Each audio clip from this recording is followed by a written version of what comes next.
네, 안녕하십니까. 직접 민주주의 뉴스에서 진행하는 주민자치활동가 인터뷰 시간입니다. 오늘은 서울 관악구에서 마을활동을 하고 계시는 박승환 관악사회복지 이사장님을 모셨습니다. 박승환 이사장님은 꾸준히 관악구에서 마을활동을 해오시다가 2018년 사단법인 관악사회복지 이사장에 취임하신 후 상근 이사장으로서 왕성한 마을활동을 펼치고 계신데요. 그리고 또 관악구 주민참여예산위원회 위원으로도 활동하고 계십니다.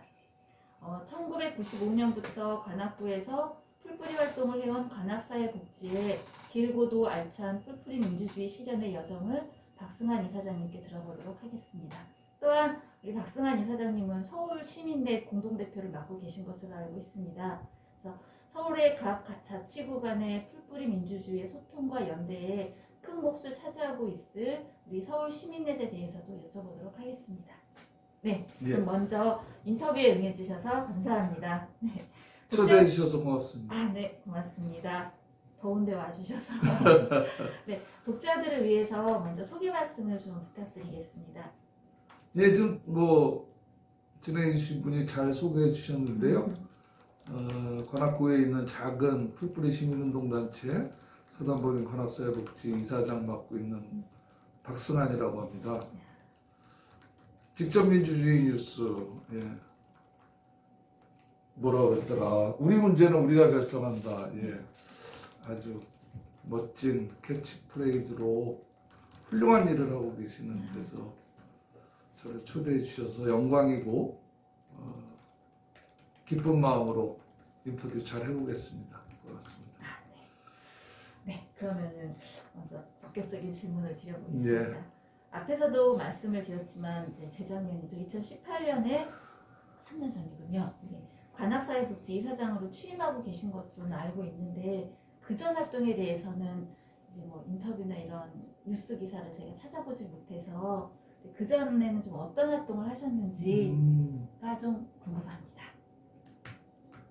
2018년도에 제가 이사장이 되었는데 그 전이라 하면 어디서부터 어떻게 얘기해야 될지 잘 모르겠네요. 초등학교 시절 사적인 이야기를 해야 되는 건지 잘 모르겠는데 관악사회복지는 1995년도 12월에 설립이 됐어요. 우연한 계기로 그 당시에 제가 관악 지역에서 조그마한 사업을 하고 있었는데 지역을 좀 변화시키려고 노력하는 이런 활동가분들을 만나게 됐고 창립 즈음에 같이 좀 함께할 것을 제안을 받아서 설립 당시부터 이제 관악사회복지 이사로 좀 활동을 했고 지금부터 10년 전이네요. 2011년도에 상임이사가 되어서 사무국과 호흡을 맞춰서 관악사회복지의 살림을 좀 꾸리고 활동도 좀 같이 해나가고 그러다가 이제 제 직전 이사장님께서 이제 학계에 몸담고 계신데 사정이 계셔서 저희 이사장을 직을 수행하기가 좀 어렵게 되셔서 등 떠밀려서 제가 이사장을 맡아서 이제 만 3년 정도 하고 있습니다. 그러면 이제 관악구에서는 관악사회복지를 통해서 마을 활동이나 마을에 이제 관심을 갖게 되신 건가요? 예, 저는 사실 이런 이렇게 인터뷰를 하려고 제 지난 활동 삶이랄까요? 좀 돌아보니까 소위 이런 시민사회 운동에 계시는 활동가 여러분들은 아주 젊어서부터 이 사회의 문제를 인식하시고 그걸 바꾸고자 학생운동도 하고 노동운동도 하고 하신 분들이 좀 많죠.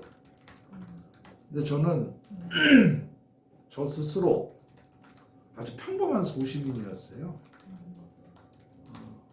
뿌띠 부르주아 이런 얘기를 써도 좋은데 평범한 소시민으로 살아왔죠. 돌이켜보니까 1972년도인가가 유신이죠. 그리고 1979년도에 이제 박정희 대통령이 이제 암살당하면서 유신이 종발을 하는데 이게 제가 이제 중학교, 고등학교, 대학교 그만 10년 세월이 이제 유신 시대에 살았던 거죠 저희가. 네. 제가 그래서 뭐 그러한 모순 뭐 이런 문제점 이런 걸 인지는 하고 있었으나 적극적으로 무슨 사회 운동에 일선에서 내가 무슨 활동을 한 경험은 없었어요. 그런데 이제 아까 말씀드렸다시피 제가 이제 사업을 펼쳐나가고 있는 관악이라는 동네에서 그러한 활동을 굉장히 이제 열심히 하는 소위 활동가분들을 만난 거죠. 그래서 뒤늦게 이분들과 함께 이제 좀 늦었지만 뭔가 이 사회의 변화에 나도 좀 힘이 보탤 수 있을까? 이런 생각에서 참여하게 되었던 것 같아요. 돌이켜보면. 예. 쉽지 않지 않나요? 평범한 삶을 이제 뭐 어떤 사람은 미쳤다고도 그런 얘기도 막 하고 그랬어요. 예. 그냥 돈 벌어서 잘 살지 뭐 이런 얘기를 한 사람도 있었는데 가끔 제가 이제 제 주위에도 뭐 학생 운동을 하셨고 노동 운동을 하셔서 청춘을 바쳐서 자기 삶을 희생해가면서 보다 나은 사회를 만들고자 노력하셨던 분들 제 주위에도 꽤 있거든요. 아마 마음속으로부터 그분들한테 좀 빚을 졌다. 부채의식. 민주화라는 열차에 나는 무임승차한 꼴. 뭐 이런 게 뭐 누구나 그런 건 생각은 좀 있었을 것 같아요. 근데 이제 한편으로는 관악사회복지를 만나게 되고 뒤늦게나마 이런 활동을 하게 된 것은 마음의 빚을 좀 그래도 좀 갚아나가는 좋은 경험을 하고 있다고 생각을 합니다. 네, 그렇다면 사실 할 수 있는 일은 많은 거잖아요. 뭐 후원을 해줄 수도 있고 노동운동이든 학생운동이든 직접 뭐 이제 자기 영역에서 활동할 수도 있는데 굳이 마을에 관심, 사실 그 시기면은 마을이 그렇게 활성화된 시기도 아니었던 것 같은데 마을에 특별히 더 유독 관심을 갖게 되시는 계기가 있나요? 관악사회복지를 말씀해주긴 하셨지만. 그러니까 제가 이제 1995년도에 관악사회복지하고 인연을 맺을 때는 서울시에서 이제 마을이라는 단어는 거의 존재하지 않았죠. 네.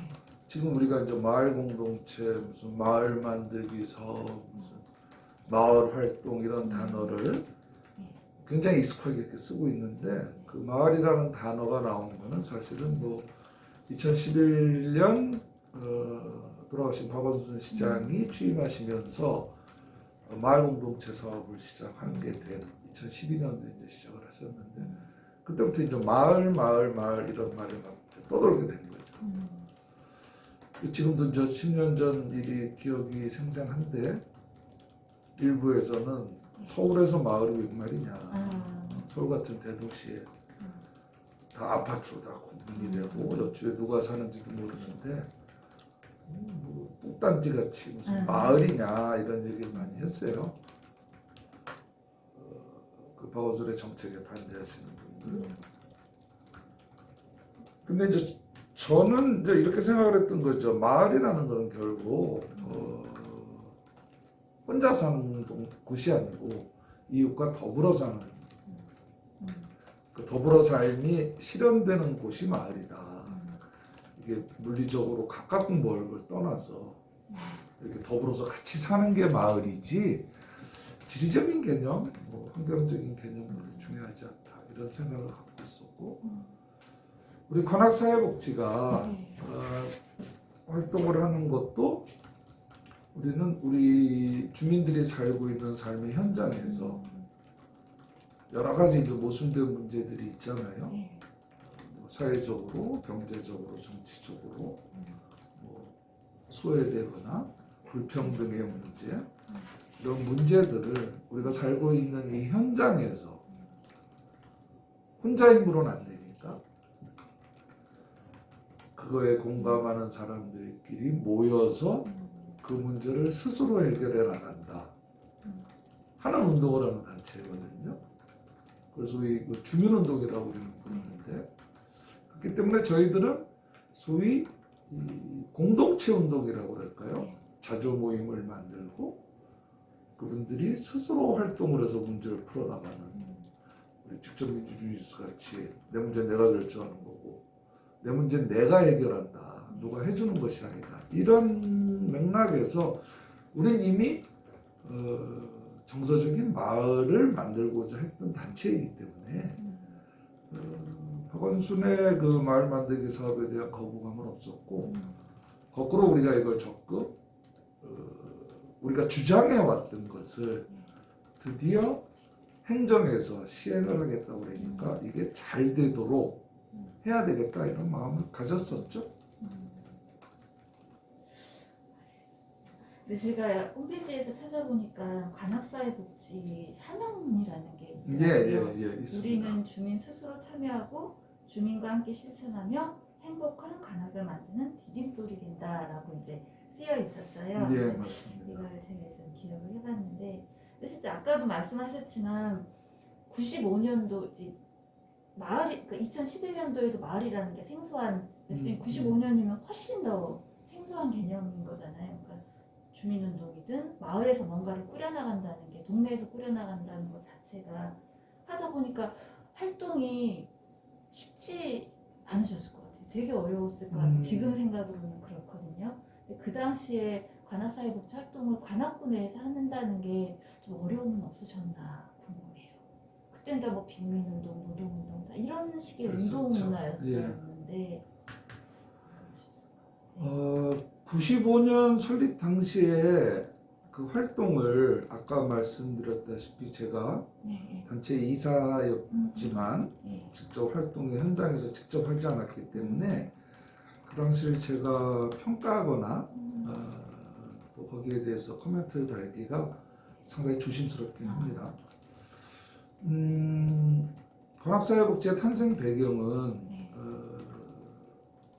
난곡 달동네로, 봉천동 산동네로 대표되는 빈민 지역이 많았었던 데고, 그 무허가 판자촌에 있는 그 90년대 초 대대적인 철거가 시작이 되죠. 아파트로 다 재개발을 하려고. 그러니까 거기에 무허가 주택의 산동네 달동네에 살고 계신 분들이 이제 오갈 데 없어지고, 그래서 그 당시 거기서 활동하셨던 뭐 종교단인들, 학생운동 그룹들, 주민들과 함께 조직된 힘으로 대대적인 그 철거에 반대하는 철거 반대 투쟁이 강력하게 벌어져요. 그 뭐 관악뿐 아니라 뭐 상계동 뭐 여기저기서 많이 이런 일이 벌어졌잖아요. 그런데 그 결과물로 뭐 임대주택 제도가 생긴다든지 뭐 결과물이 없지 않아 성과는 거두었지만 대부분의 지역에서 삶의 터전이 없어지고 뿔뿔이 흩어지는 이런 상황이었죠. 그래서 근데 어쩔 수 없이 뭐 거대한 힘 속에서 그걸 다 막아낼 수는 없으니까 결국 이제 다 산동네가 허물어지고 활동가들이 실망에 좀 빠지고 앞으로 그럼 지역의 변화는 뭘 할 것이냐 이런 고민들을 많이 했었다고 해요. 일부 그룹들은 뭐 계속 이 기존의 체제를 개혁하고 뭐라 그럴까요? 머리 뒤두르고 계속 싸워야 되는 투쟁 이런 걸 주장하는 그룹들도 있었고, 이 시대의 변화를 100% 이렇게 되돌리기는 쉽지 않다. 그 속에서 나라도 주민들의 삶이 조금 더 행복해질 수 있도록 일을 해야 되는 거 아니냐 하는 그룹들도 있었더라고요. 그러한 그룹이 지역 복지를 좀, 지역사회 복지를 좀 고민해야 된다. 이제. 지역사회 복지를 고민하되 주민 스스로의 힘으로 해결하는 주민운동 방식으로. 그래서 탄생한 게 이제 관악사회복지였기 때문에 이제 지나간 자료들을 쭉 보면 의견 대립이 좀 있었고 우리가 지금 투쟁을 해야 되는데 무슨 웬 말랑말랑한 복지냐 이런 문제부터 저희는 출범할 때부터 이제 사단법인이라는 네. 조직의 형태를 갖추었는데 그 당시만 해도 사단법인이라는 거는 이제 정부의 허가를 받는 단체잖아요. 거기에 대해서 거부하고 막 그냥 우리끼리 단체 만들어서 똘똘 뭉쳐서 싸우면 되지 뭐 우리의 활동을 뭐 도장받는 단체 이름으로 하냐 뭐 이러한 활동가 그룹들 간에 밤샘 토론 뭐 이런 게 좀 있었을 것 같고 그 당시만 해도 지역사회복지라는 개념이 없었고 뭐 이런 그러한 이해의 차이 이런 것 때문에 초창기 활동가들이 엄청 고생을 한 걸로 저도 옆에서 이렇게 지켜봤죠. 기억을 하는데 그래도 지금 만 25년이 넘었거든요. 올해가 이제 만 26주년인데 그 정신을 잃지 않고 잘 해오고 있는 거 보면 나름 보람도 있습니다. 25년이면 정말 엄청 긴. 그쵸. 네. 오래된 옛날 사진 보면 제가 그때 30대 중반 후반 이때인데 참 그때 사진을 보면 저런 때가 있었나 싶습니다. 네. 이게 이제 조금 좀 이제 지금 이야기로 좀 넘어와서 예. 요즘은 정말 이제 이런 시간들을 25년의 시간을 거치면서 정말 많은 마을 조직들이 있잖아요. 네, 주민자치주도 성격도 참 여러 종류의 성격들이 많이 있는 것 같아요. 근데 이제 관악구의 운동 현황, 시민사회는 너무 폭이 넓고 뭐 마을 운동이나 주민자치 운동의 현황은 좀 어떠한지 저도 인터뷰를 해보니까 엄청 조직들이 다양하게 많더라고요. 그래서 관악구도 좀 궁금합니다. 관악구 인터뷰 처음인가요? 한 번은 한 것 같은데. 우리 박정남 활동가가 한 번 하신 것 같아요. 2011년도 10월이죠. 아무튼 박원순 시장이 보궐선거에 당선되고 마을공동체 사업이라는 걸 들고 나오셔서 2012년도에 이제 본격적으로 시작을 하게 되는데 관악에서도 이 사업이 관악구에 어떻게 펼쳐질까? 만약에 펼쳐진다면 우리 시민사회 활동가들은 어떤 역할을 해야 될까? 이제 내부 회의가 좀 많이 있었어요. 그래서 제 기억으로 2012년도 한 10월경인가 이 관악구의 마을 공동체 사업이 뭐 질적으로 건강하게 공무원들이 하는 사업이 그냥 내려오면 공무원들 하는 식으로 사업을 하거든요. 이게 좀 질적으로 이 정신이 살아나게끔 우리가 옆에서 힘을 보태건 보태고 공무원들이 이상하게 행정에서 좀 이상하게 하면 그렇지 않게 되도록 해보자 이런 취지로 관악에 있는 단체들과 활동가들이 모여서 관악 마을마당이라는 네트워크를 좀 꾸렸어요. 그래서 2012년도에 꾸려졌고 2013년도부터 이제 서울시에서 자치구의 이 마을공동체 사업을 지원하는 조직들을 프로젝트 방식으로 지원을 하게 되는데 관악 마을마당이 프로젝트에 응모해서 그 프로젝트 수행 기관으로 선정이 돼서 2013년도부터 2017년인가 8년까지 이제 관악구의 마을공동체 사업을 쭉 진행을 해서 다양한 주민들이 마을 만들기 사업을 통해서 그 당시 저희들이 썼던 단어는 집에 계시지 말고 문 열고 나오셔서 이웃과 같이 무슨 일을 하면서 우리 동네에 무슨 문제가 있는지, 우리 동네가 도대체 어떻게 돌아가는지 조금 더 관심을 높이면 관악구에서는 무슨 일이 일어나고 이런 파편화된 개인이 아니라 이런 사회적 삶을 좀 경험해 보게 하려고 한 7, 8년 마을 공동체 사업을 수행을 좀 해왔고, 주민자치와 연관돼서는 그게 그 2019년 요 어간에 아니 2018년 요 어간에 이제 서울시에서 서울형 주민자치 사업 시범 사업을 시작하게 되고, 관악구에서도 조례를 만들고, 요즘 많이 쓰는 거 마을과 자치의 융합, 그래서 마을 자치센터라는 거를 이제 공식적으로 이제 센터를 설립을 해서 그 사업을 지원하게 되는 이렇게 이제 설계가 됐는데, 말씀드렸다시피 이제 그 마을마당이 마을 공동체 사업을 지원하는 지원할 때는 이게 서울시 프로젝트 사업이었었어요. 그래서 소수의 인건비, 소액의 이제 활동비, 사업비 이렇게 이제 배당이 돼서 우리 활동가들 한 3명이 정말 최저임금도 못 받고 자기 단체 일하랴 이 일하랴 정말 고생을 한 7, 8년 했는데, 이게 이제 공식 센터가 되니까 잘 아시겠지만 이제 한 많으면 한 15, 6명의 소위 일자리가 생기게 되는 거죠. 센터장님 그리고 연봉이 한 5천만 원 막 나오고 막 이러니까 말씀드리기 좀 조심스럽지만 경쟁이 막 치열해지는 거예요. 이 센터를 내가 수탁받아야 돼. 이런 경쟁이. 이건 비단 관악구뿐만 아니라 서울시 25개구에서 지금 비일비재하게 일어나고 있는 일인데,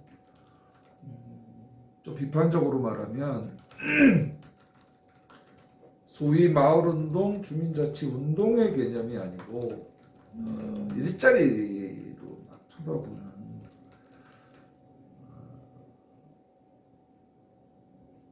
철학의 빈곤 이런 가치관이 좀 이렇게 좀 뭐라 그럴까요? 아무튼 좀 이런 분들이 그 수탁을 받게 돼요. 이거는 사단법인 형태도 있고, 심지어는 좀 정치권에 있는 단체들, 소위 관변 조직들 이런 분들이, 그래서 이제 안타깝게도 관악마을마당이 그 센터 수탁에 떨어지게 돼요.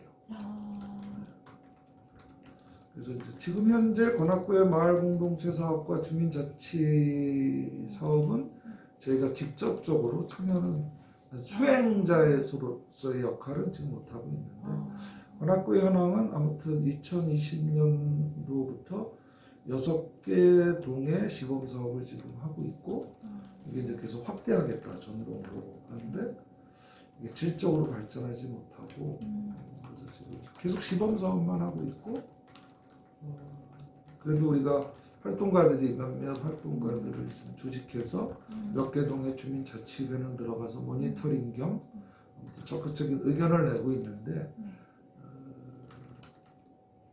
조금 이렇게 양해는 안 차는 그런 상황이고, 제가 말씀드린 이유 하나만은 아니고 여러 가지 복합적으로 관악구의 마을 사업과 주민자치회 사업은 그냥 현상 유지 뭐라 그래. 그러면 현재 그 관악구에서는 실제 쭉 오랜 기간 동안 마을 활동을 지역에서 해온 활동가분들이랑 이런 그 서울시 행정이랑 이게 좀 안 맞아떨어지고 있겠네요. 행정은 행정대로 아무튼 이제 정식 센터를 수탁할 그 공고를 낸 거고, 한 3개 단체가 응모를 했는데 행정에서 나름의 기조를 갖고 심사를 하셨겠죠. 근데 이제 관악구에 같은 경우에는 그러한 센터를 운영할 만한 경력이나 경험이나 이런 게 좀 제가 보기엔 좀 부족하신 분들이 음. 어떻게 좀 선정이 돼서 하고 있고 뭐 꼭 우리가 센터를 운영하진 않지만 그래도 주민자치회 사업이나 마을공동체 사업 뭐 나아가서 협치 사업 이런데 관악구 행정하고는 시민사회가 계속 잘 소통하고 노력하고 있어요.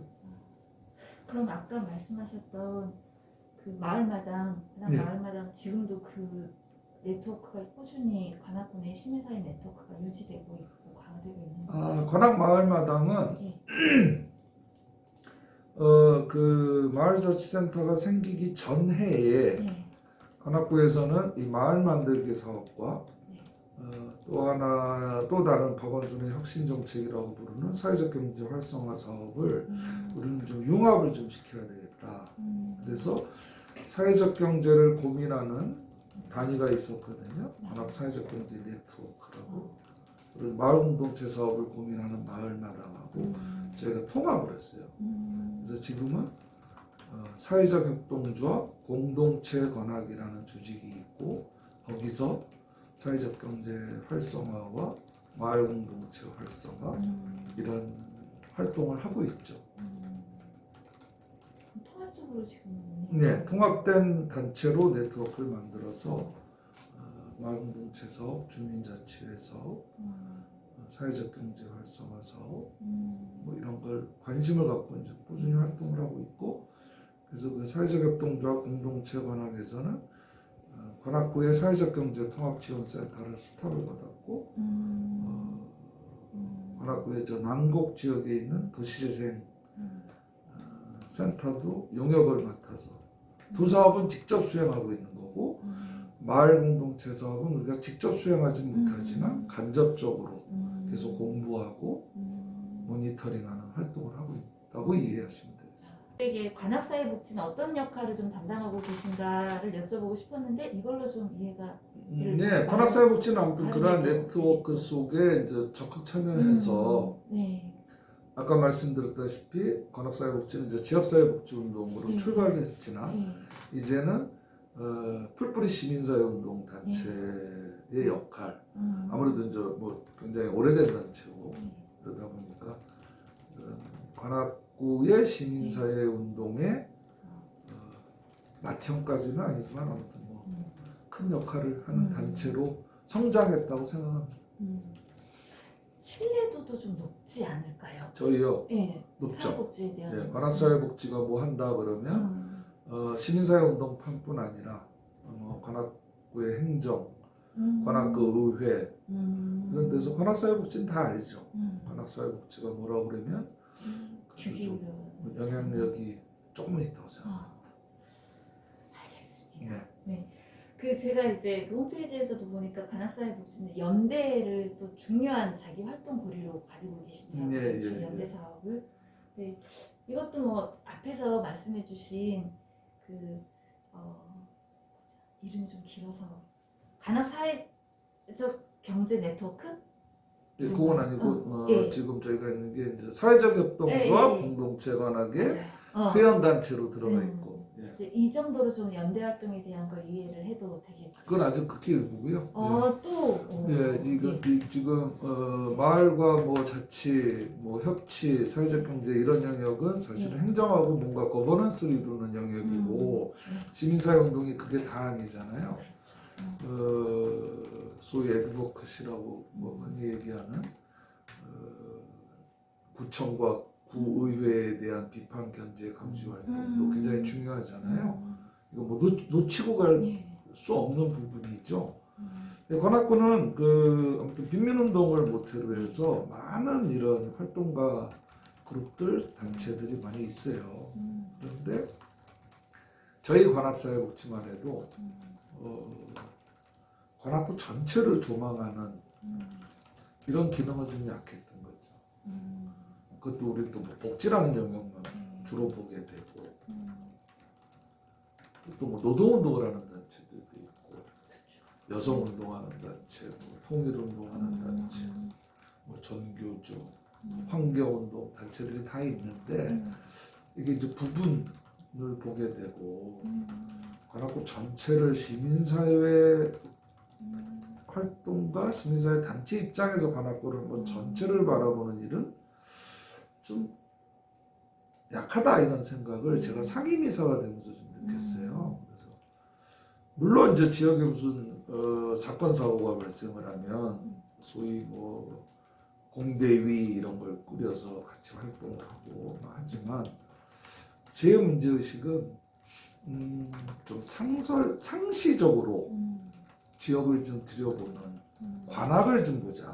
관악을 내가 활동하는 영역만 보지 말고 관악 전체를 좀 보자. 뭐 이런 거죠. 관악의 복지만 잘 되면 되는 거냐? 저쪽 한쪽 노동이 무너지면 어떡하냐? 학교가 무너지고 있는데 학교 운동하시 교육 운동하시는 분들이 잘한다면 그것도 관악이 안 좋은 거다. 이게 다 유기적으로 얽혀 있는 거 아니냐? 우리 다 모여서 관악 전체를 시민운동 관점에서 보는 이런 활동을 펼쳐나가야 되는 거 아니냐. 사건 사고 있을 때 비대위 만들어서 시작하고 해결되면 해산 뭐 이렇게 하지 말고 상설 조직으로 만들어 놨을 수는 없을까? 뭐 이런 생각을 제가 아주 초짜 활동가였죠. 그러니까 상임이사가 처음 됐으니까. 그러한 문제의식을 지역에 던졌고 그래서 2015년도인가요? 뭐 아무튼 마을공동체 사업을 막 이렇게 하게 돼 활발하게 하면서 그걸 던져가지고 한 2년 반 뭐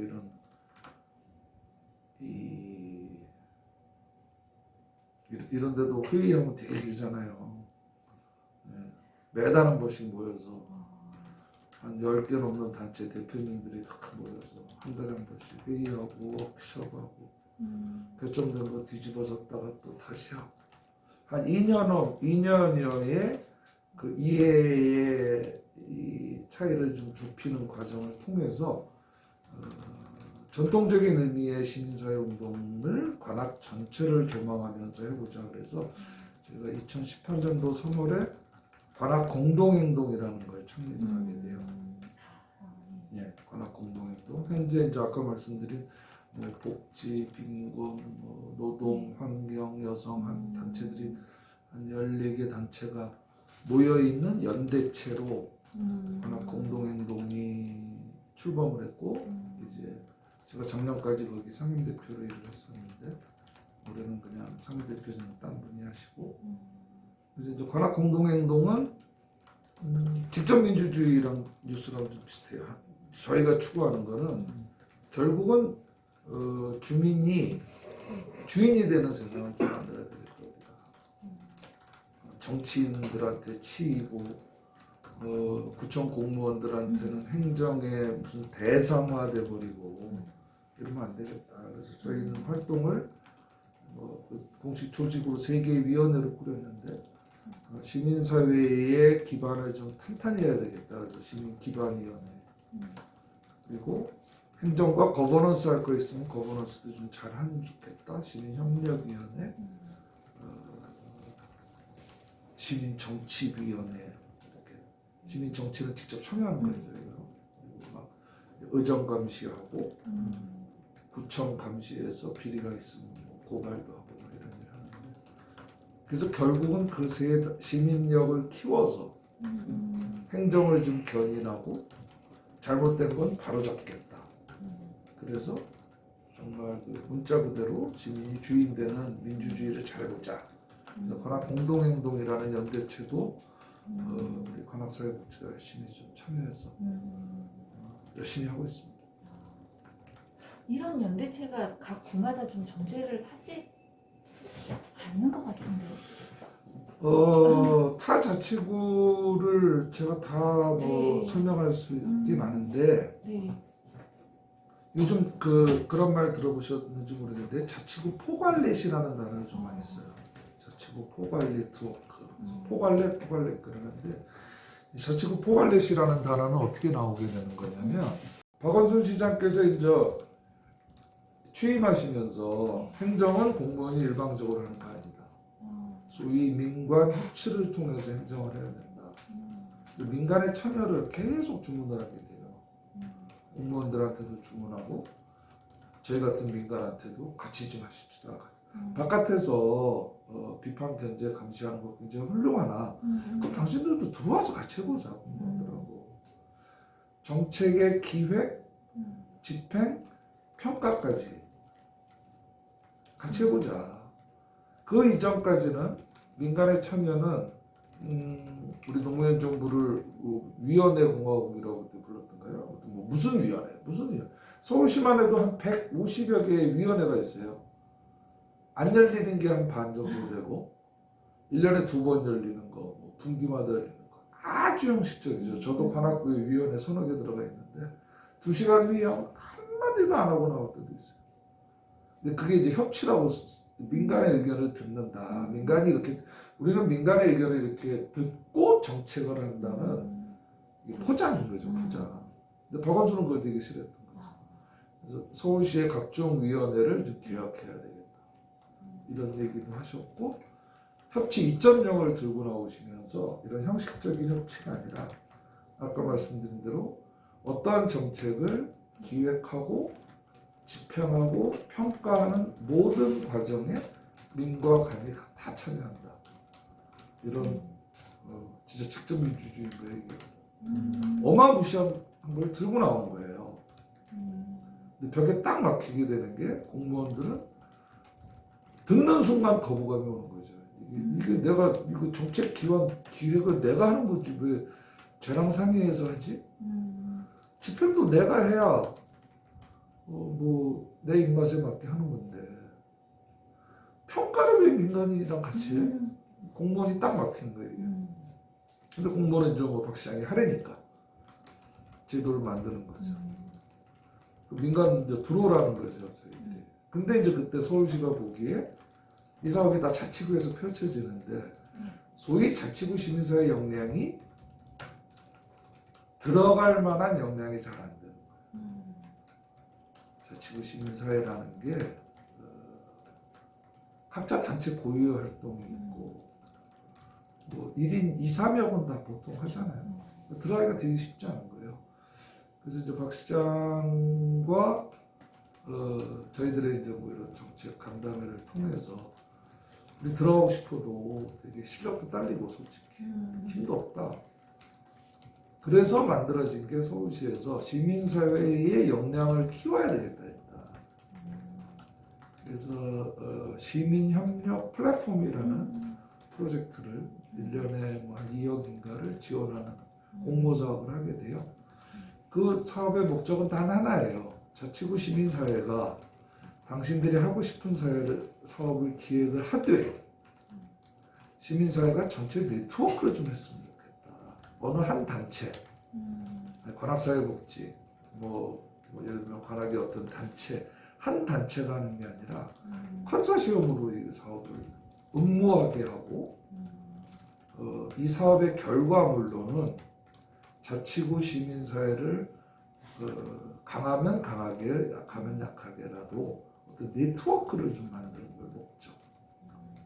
그래서 이렇게 강화된 시민사회를 좀 만들도록 지원해주는 사업이 시민협력 플랫폼 사업인데 관악구는 이제 그것과 별개로 관악공동행동이라는 네트워크가 만들어졌는데 이 사업을 수행하는 자치구에서 이제 네트워크가 만들어지고 이게 이제 포괄내신 되는 거죠. 그래서 지금은 서울시 자치구의 형태는 다양하지만 자치구 전체를 아우르는 이런 네트워크들이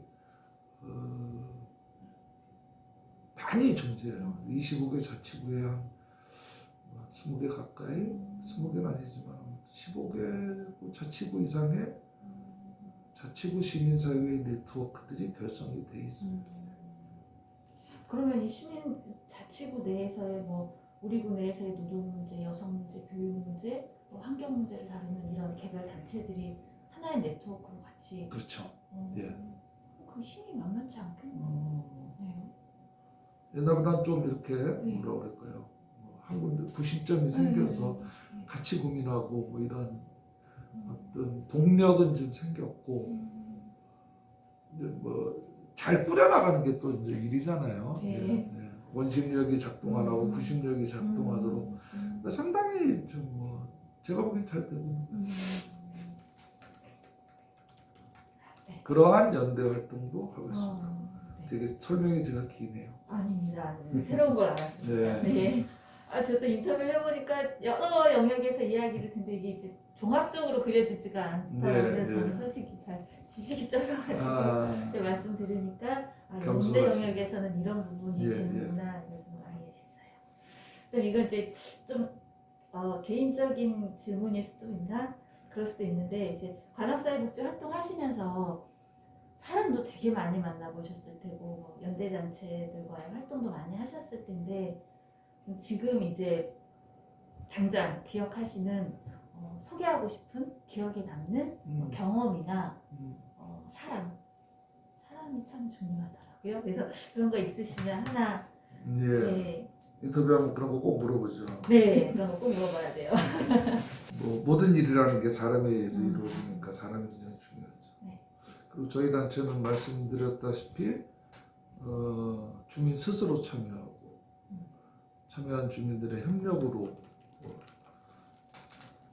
지역사회 변화를 끌어가는 단체이기 때문에 지난 25년간 만났던 주민들분들이 가장 소중했던 것 같아요. 활동가들이야 뭐 본인이 좋아서 하는 거니까 정말 고생 엄청들 하시지만 주민분들이 적절한 표현은 잘 생각이 안 나더라고요. 이게 항상 고민하는 부분인데 주민들의 변화 과정이라고 그럴까? 이걸 뭐 성장이라고 그러면은 굉장히 이게 무슨 계몽주의 같기도 하고 그래서 굉장히 조심스러운데 이제 스스로 변화해가는 과정 이런 게 기쁘고 보람 있고 그래요.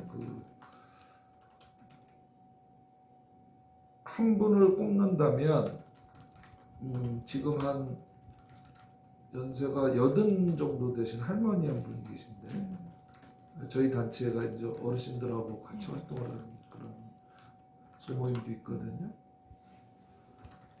이분은 제가 이름을 밝히기보다 별칭이 오토바이예요. 동해 번쩍 서해 번쩍 뭐 다니신다고 자원봉사 열심히 하시고 뭐 이웃의 그 모임에 어려운 할머니들 도와주러 다니시고 굉장히 뭐 열심히 하세요. 별칭이 오토바이인데 그래서 이분은 평생 투표할 때 1번만 찍었던 사람이에요. 1번. 니들이 참 좋은 일 하는 건 아닌데 당신들이 이웃과 더 어려운 우리들하고 놀아주고 우리들의 힘든 거 들어주고 우리 할머니들끼리 재밌게 놀게 잘 도와주는 건 알겠는데 표현이 좀 니들 빨갱이인 것 같다는 생각이 든다는 거예요. 자꾸만. 평생을 일본을 찍던 분인데 저희하고 만나서 한 10년 이상 계속 이야기 나누고 그러던 분이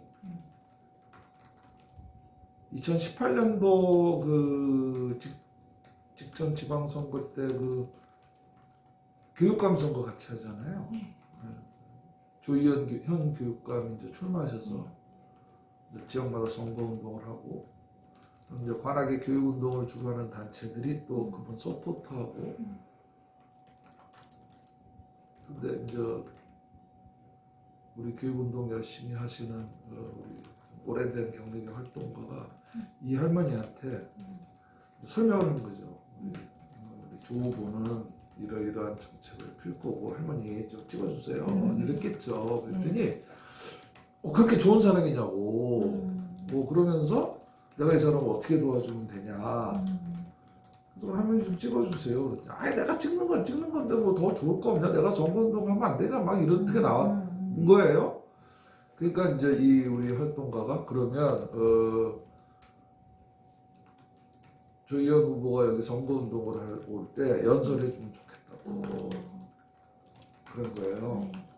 설마 하시겠나 싶었는데 이 양반이 밤새 볼펜으로 자기가 할 말을 연설문을 쓰신 거예요.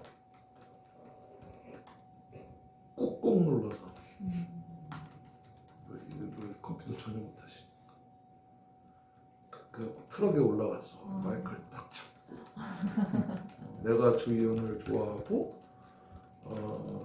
여러분들이 주의원을 뽑아야 될 이유에 대해서 연설을 하시는데 저 정말 눈물이 나왔거든요. 저는 거기 그런 데 올라와서 마이크도 못 잡아요 사실. 근데 이 양반이 거기 올라가서 그걸 얘기를 하시는데 정말 놀랐어요. 그것도 그냥 뭐 장난삼아 하신 것도 아니고 밤새 준비하신 거예요.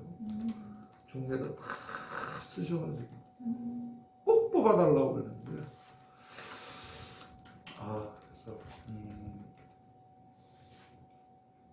마음이 통했구나 이게 찜하고 저분과 우리가 드디어 한 10년 만에 그래서 참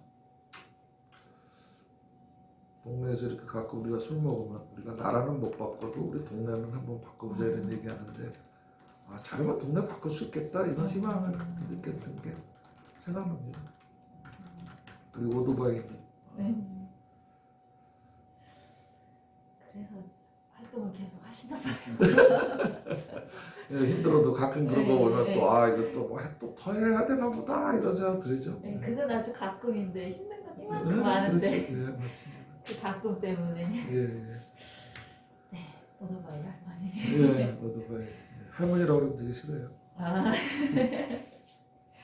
네. 그러면은 다음으로는 우리 이제 시민넷에 대해서 좀 여쭤보려고 합니다.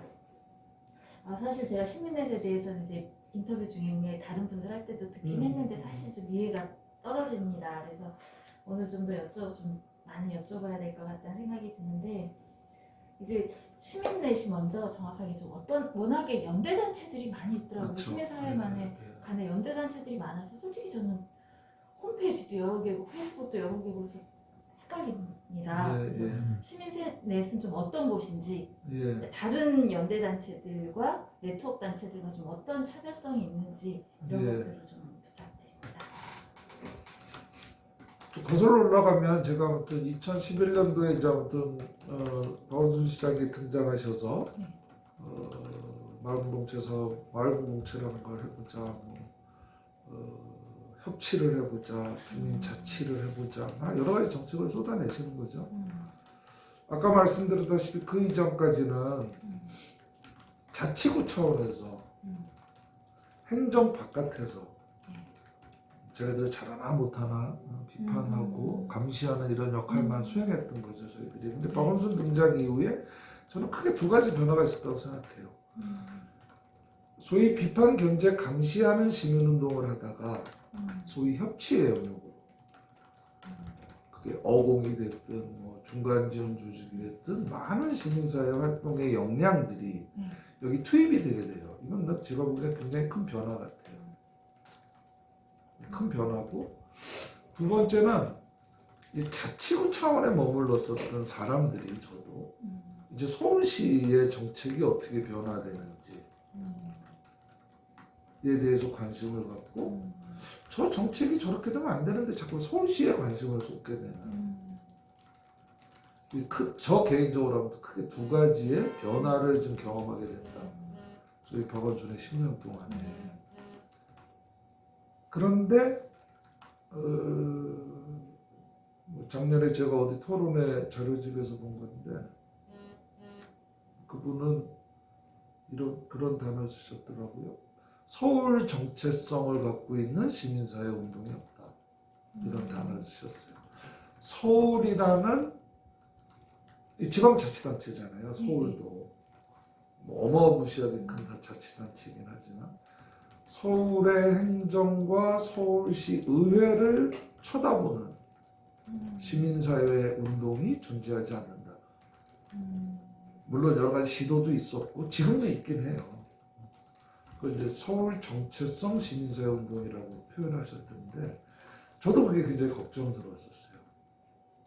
마을공동체 사업 처음 했을 때 각 자치구에 마을공동체 사업 그런 프로젝트를 수행하는 대표들끼리 모여서 한 달에 한 번씩 회의를 하고 그러는데 단순히 그냥 그 서울시에서 한 설계 사업에 대한 얘기예요. 사업을 어떻게 저런 사업이 설계됐는데 이걸 어떻게 하면 좋지? 이 사업에 국한된 얘기만 하는 거예요.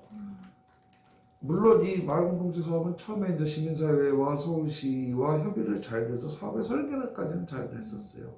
그럼 이게 한 번 세우는 설계가 다 끝나는 거냐? 그리고 이게 서울시 그 지금 지역 공동체과 그 한 과에만 공동체 사업을 잘하면 되는 거냐? 협치도 한 과에서만 하면 이게 잘 되는 거냐? 이런 문제의식이 계속 있었던 거죠. 그럼 지금 서울시의 민관 거버넌스가 잘 되려면 서울시를 상대로 하는 어떤 시민사회 조직이 좀 튼튼하게 있었으면 좋겠다. 일례로 사회적 경제 영역에는 서울 사회적 경제 네트워크라는 게 존재해요. 그래서 자활기업, 사회적 기업, 협동조합 이런 단체들, 개인들이 모여서 사회적 경제 네트워크를 만들어서 서울시 사회적 경제과와 거버넌스를 하는 거죠. 근데 이제 마을 자치 협치 이 영역은 그 카운터 파트너가 존재하지 않아요. 그래서 왜 이렇게 잘 안 될까 우린? 그래서 이제 그걸 제가 이렇게 이제 뭐 타자치구 대표님들 만들 때마다 자꾸만 그런 이야기를 하고, 우리가 이왕이면 서울시 공무원하고 정말 좀 대등한 위치에서 정책을 기획하고 집행하고 같이 해야 될 거 아닌가. 결국은 행정망대로 이게 굴러갈 가능성이 많다. 무늬만 협치가 될 가능성이 많다.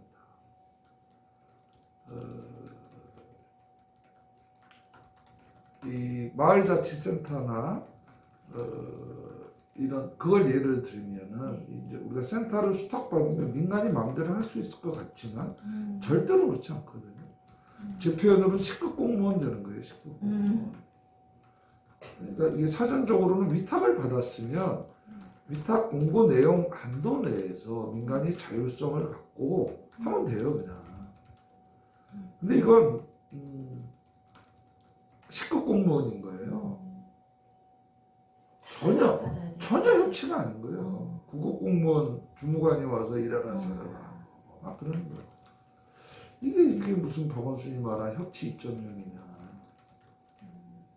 이건 말도 안 된다.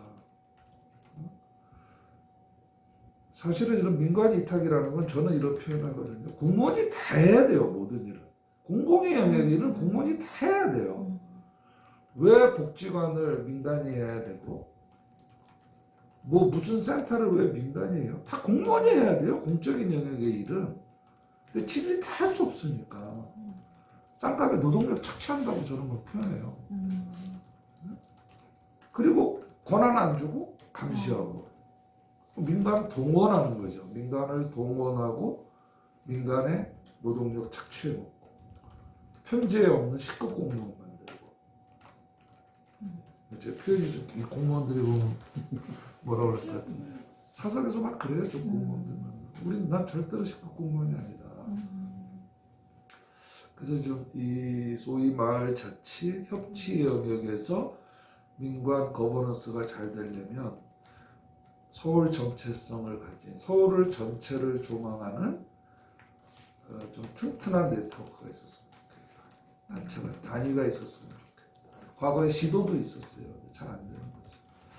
그래서 이러한 문제의식을 제가 좀 타자치구분들한테 제안을 했고 많이 공감을 해주시고 그래서 아까 좀 전에 설명했던 그 자치구 포괄렛이 만들어졌잖아요. 구로 시민회, 마포구의 모두마포, 은평구의 은평상상, 관악구의 우리 공동행동 이런 네트워크들이 다 만들어져 있거든요. 그러면 자치구 네트워크들의 서울 차원의 네트워크를 만들어 보자. 그래서 지금 현재 14개 자치구의 아까 말한 포괄렛, 자치구 포괄렛의 서울시 차원의 네트워크가 서울시민사회 네트워크라고 봐주시면 될 것 같고 지금 2년째 이렇게 일을 하고 있고 꿈을 아주 야무지게 가지고 있죠. 서울 정체성을 갖고 있는 풀뿌리 시민사회의 연대 조직으로 발전시켜보고 싶은 게 제 꿈인데 어디까지 갈지 잘 모르겠습니다. 조금 가라는 잡히. 예. 네. 아, 알겠습니다. 그게 시민 내십니다. 아, 그래. 거기에 제가 이제 어디죠? 강서 대표님하고 제가 둘이서 공동 대표를 맡고 있죠. 강서동이 강천구의 포괄렛 대표님과 그분 생협운동을 하셨던 분인데 관악구의 포괄렛 대표인 내가 공동 대표로 있죠. 그러면 이런 시민넷에 대한 서울시 행정에서의 반응? 이건 좀 예. 어떤가요? 근데 서울시는 예. 제가 오늘도 한강을 건너왔는데 관악구에서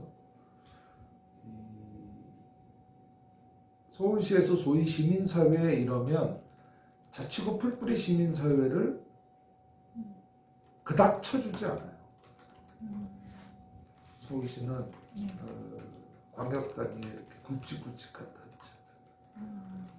환경운동연합, YMCA, 흥사단 뭐 폼나잖아요. 그리고 뭐 신문 언론에 나오는 이런 시민사회를 서울시는 시민사회로 인지하고 계신 것 같아요. 제가 잘못 이해했는지 모르지만 아무튼 풀뿌리는 그러한 거버넌스를 통해서 설계된 정책이 집행되는 현장일 뿐이다. 아직은 그렇게 조금 생각하시는 것 같아요.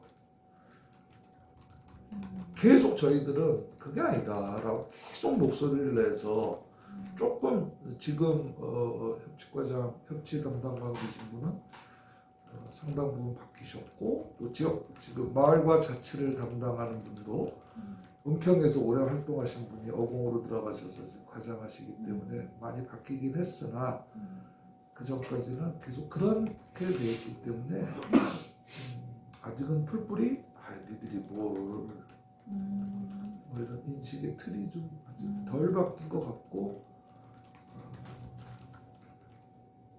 바뀌어야 된다고 저는 생각을 하는데 더 노력을 해야 될 부분이에요. 네. 근데 지금 이제 서울시 환경이 좀 바뀌었잖아요. 예.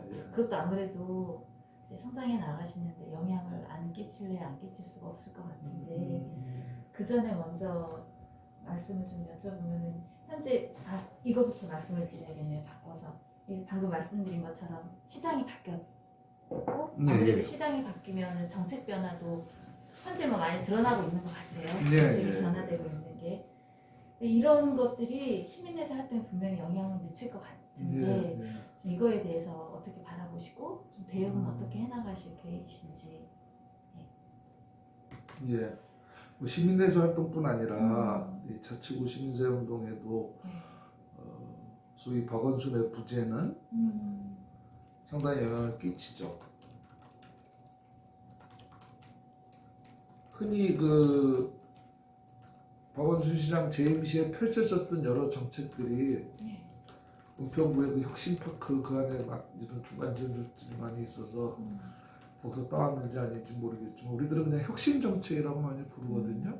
마을공동체, 또 사회적 경제 활성화, 주민 참여형 도시재생, 주민자치회, 참여예산을 수기예산으로 바꾸고 결국은 서울 민주주의까지 가겠다. 이게 혁신 정책이라고 저희는 부르는데 지금 선생님 말씀하셨다시피 이건 정책의 변화라는 단어는 너무 순진한 것 같고 이거 완전히 뭐 정책의 철수? 네, 아주 후퇴? 이런 수준으로 지금 갈 위험이 좀 있는 거죠. 두 가지 측면에서 좀 생각할 수 있을 것 같아요. 이러한 정책이 박원순이라는 개인에 의해서 이게 딱 시행이 됐잖아요. 밑에서부터 이게 막 그거는 정말 저도 잘 모르긴 해요. 우리 뭐 촛불로부터 정권이 탄생했지만 결국은 이 위에 있는 사람이 촛불을 다 집에 어떻게 막 이상하게 만든 거랑 비슷한 것처럼. 근데 이거는 이 바닥에서 막 이런 공동체 운동을 해왔던 게 수렴이 돼서 제도화됐다기보다는 박원순 개인의 뭐 비전과 그분의 역량으로 소위 상위 하달식으로 이렇게 펴지다 보니까 이 포스트가 없어지니까 정책이 없어지는 이런 안타까운 측면도 있는 것 같아요. 그래서 이제 제도화가 좀 튼튼히 됐었어야 되는데 이게 정책의 최고 책임자 개인이 바뀌었다고 그래서 정책이 완전히 이게 무너져 버리는 거 굉장히 안타깝다. 그래서 10년 동안 박원순 시장 재임 시에 이 제도화를 좀 튼튼히 하지 못했던 거 좀 안타깝다 이런 생각이 좀 들고요. 근데 아무튼 포스트 박원순 시대의 정책의 후퇴가 예상이 되죠. 아까 말씀드렸다시피 이제 마을 공동체에서부터 시작을 해서 뭐 물론 그 이전에 이제 참여 예산도 있었고 마을 공동체 사업, 뭐 사회적 경제 활성화, 각종 주민 참여를 보장하고 해서 결국은 서울 민주주의까지 가겠다 그래서 서울 민주주의위원회라는 합의제 행정기관까지 2년 전에 만들어졌잖아요. 근데 지금 그걸 이제 자문기구식으로 전락됐나? 지금 정확히 어떻게 모르겠는데 조직 개편이 돼버린 거죠. 민주주의위원회라는 게.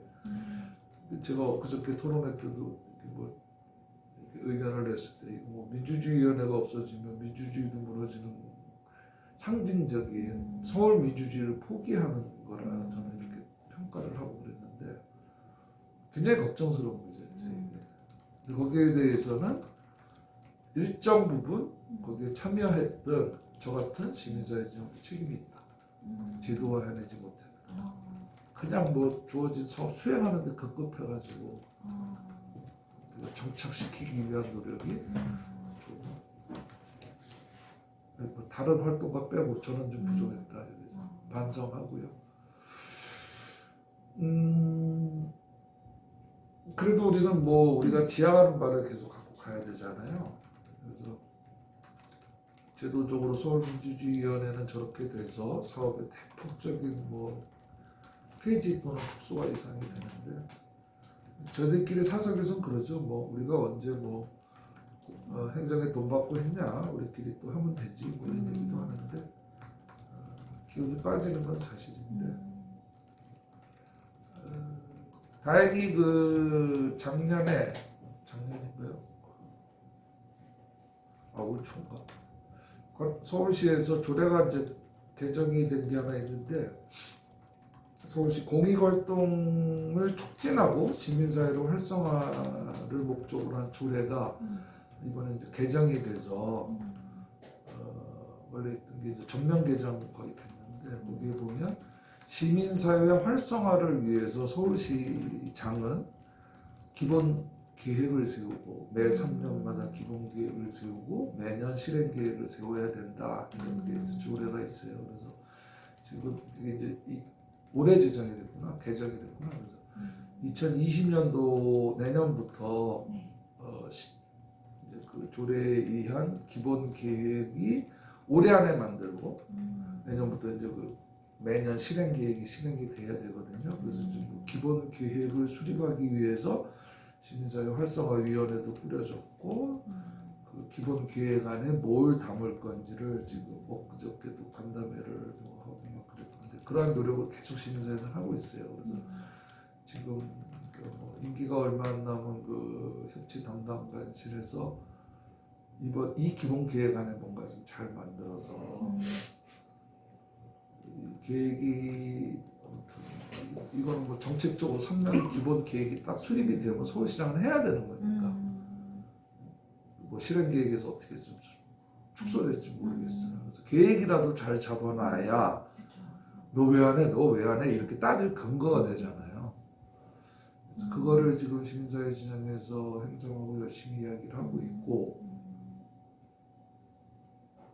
이 말씀을 드려도 좋을까 뭐 어떨까 좀 조심스러운데 뭐 좀 뭐 해야 될 것 같은데 박원순 시장 재직 시절에 아까 제가 말씀드린 서울민주주의위원회 네. 이제 설치가 됐잖아요. 네. 이제 합의제 행정기관이라는 민과 관이 동등한 권한을 갖는 막강한 이 조직이 생긴 건데 그 탄생이 아주 힘들게 탄생을 했다. 그게 정말 힘들게 탄생했어요. 제가 지금 여기 지하철 내리고 걸어오다 생각나는데 여기 종로 민방위교육장 있잖아요. 저기서 2년 전에 무슨 이 협치에 관한 이 무슨 간담회가 있었어요. 근데 그 정확한 날짜 기억이 안 나는데 그거 딱 끝나고 나오는데 박원순 시장이 그 서울민주주의위원회를 설치하겠다는 조례안이 서울시 의회에서 부결이 됐어요. 부결이. 그래서 저희들이 다 나와서 공무원들과 이 자치구 활동가들이 이거 서울시에 뭐지 이거 얘네들 뭐지 이런 얘기를 했던 게 지금 보다 보니까 이 민방위 교육장이 보였다 그 생각 그 기억이 퍼뜩 나는데 서울시 의회 정수가 110명이에요. 지역구 100명, 비례 10명. 지역구 100명 중에 97명인가가 민주당이에요. 비례까지 포함해서 110명 중에 102명인가가 민주당이에요. 근데 그 민주당 박원순도 민주당 소속 시장이고 99% 민주당이 민주당 소속으로 구성된 서울시의회에서 부결시켜버린 거예요. 이게 정치가 뭔가 이런 생각을 했고 이 주장하시는 직접민주주의, 주민자치 굉장히 힘들구나 아직 이런 느낌을 받았던 기억이 생생해요. 왜냐하면 정치인들이 싫어하는 거죠. 아마 동네 가시면 직접민주주의 외치면 구의원, 시의원, 국회의원 다 싫어하죠. 자기들의 권한 침해다. 뭔 소리야 이게 나한테 주어진 고유의 권한인데 니들은 나한테 와서 민원이나 안 해. 내가 알아서 해줄게. 니들이 왜 직접 하려고 해? 근데 사실 주민자치 직접민주주의잖아요. 동에서 일어나는 일 우리끼리 정해보겠다. 주민들이 정해보겠다. 50명 이상이 모여서 우리끼리 정해보겠다. 우리 문제 우리가 결정하겠다 그랬는데 야 니들 문제는 내가 결정할 텐데 왜 니들이 한다고 그래? 민주당 의회 서울시 민주당 의회가 난 이런 일을 자초했다고. 박원순이 만든 서울민주주의위원회 설치에 관한 조례를 무더기로 만들어버렸거든요. 서울시의회에서. 요새 이제 각종 이런 무슨 뭐 토론회 간담회 이렇게 뭐 온라인으로 보면은 민주당 의원들이 뭐 오세훈 시장이 뭐 해도 의회는 우리가 있으니까 우리가 막을 거예요. 막 그런데 속으로 당신들이 진짜 막으실 건가 이런 생각을 하고 그러는데 좀 안타깝죠. 그래서 아무튼 그래서 시민사회는 아까 말씀드린 시민사회 활성화에 대한 기본계획 잘 수립할 수 있도록 거기에 저희 우리 시민넷에서도 위원회부 파견해서 이야기 계속 나누고 있고 저는 이 시민의 참여에 의한 행정혁신은 저는 이건 거스를 수 없다고 봐요. 이렇게 갔다 좀 뒤로 왔다가 또 이렇게 가는 거고 지금은 약간 좀 쉬었다 간다고 생각할 수도 있겠고 우리의 지향을 놓지 않으면 결국은 이렇게 갈 거라고 보고 뭐 열심히 해야죠. 네. 알겠습니다. 네, 마지막 질문 하나만. 예, 감사합니다. 너무 긴 시간 했는데요. 예. 이제 뭐 방금 말씀하신 거랑 영향이 있긴 하겠지만 뒤로도 가고 앞으로 그래도 결국은 앞으로 나갈 거다. 그런데 이제 실제로 95년부터 이제 관악사회복지 25년 했는데 쭉 이제 파노라마처럼 보면 어쨌든 앞으로 가는 길이었고 성장했던 길이었던 건데 이제 이렇게 우리 사회의 풀뿌리 민주주의가 워낙에 정치권들이 이런 기득권의 이 마인드가 엄청 강한 이 사회에서 그래도 풀뿌리 민주주의가 성장의 길로 갈 수 있었던 이유, 그 힘은 동력은 무엇이라고 보시는지와 그리고 또 하나 어쨌든 앞으로 저항은 더 심할 텐데 그래도 더 앞으로 성장하기 위해서 우리가 좀 극복해야 할 과제 너무 거창한가요? 너무 거창하게는 마시고 그냥 관악구에서 질문이 진짜 굉장히 거시적이고 드리고 제 보니까 영역을 넘어서는 것 같아요. 저도 잘 모르는 질문을 드린 게 아닌가 뭐 이런 생각이 드는데 실제로 이제 어려움이 많으실 것 같아요. 이제 예전에 인터뷰했을 때 어떤 분은 실제 활동가들이 활동하기 더 어려워졌다.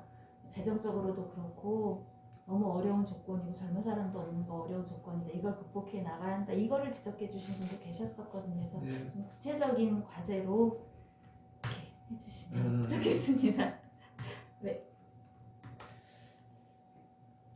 제가 오기 전에 지적민주뉴스 이렇게 홈페이지 가서 이렇게 보니까 우리가 자주 들었던 뭐 민주주의는 피를 먹고 자란단가 뭐 그런 말 옛날에도 많이 했고 거기 지금도 써 있는 것 같아요.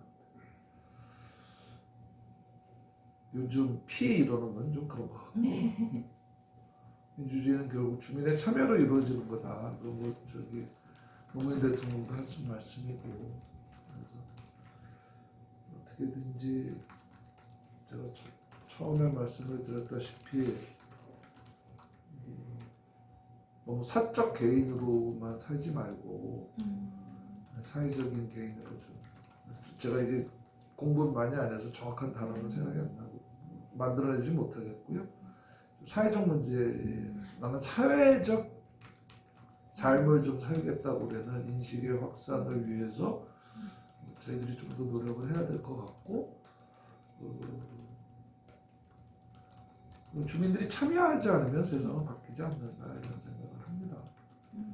그리고 나아가서 이제 서울시나 서울시 의회 이런 분들한테 하고 싶은 말은 이제 우리가 당면하고 있는 문제들은 정치인이나 공무원 스스로 혼자 풀 수가 없어요.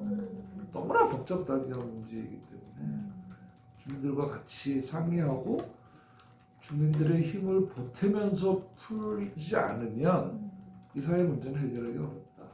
소위 뭐 그러잖아요. 국가와 시장과 시민사회 이 세 축이 힘을 보태야 된다. 이게 이런 얘기를 이제 책에서만 할 때는 아니다. 그래서 이 시민사회의 등장을 막지 말아라. 이제 막기는커녕 니들이 두 팔 벌리고 들어오게 해야 된다. 시민사회가 약하면 당신들이 성장시켜야 될 의무가 있다. 왜? 시민사회 없이는 이 문제를 해결 못하니까 이제는. 이거는 그분들한테 꼭 해드리고 싶고 우리 스스로는 힘들지만 더 적극적으로 주문하고 적극적으로 참여하는 뭐 그런 태도를 잃지 않으면 죽기 전에 직접 민주주의 보고 죽을려나 모르겠네요. 열심히 해주시면 고맙겠습니다. 네.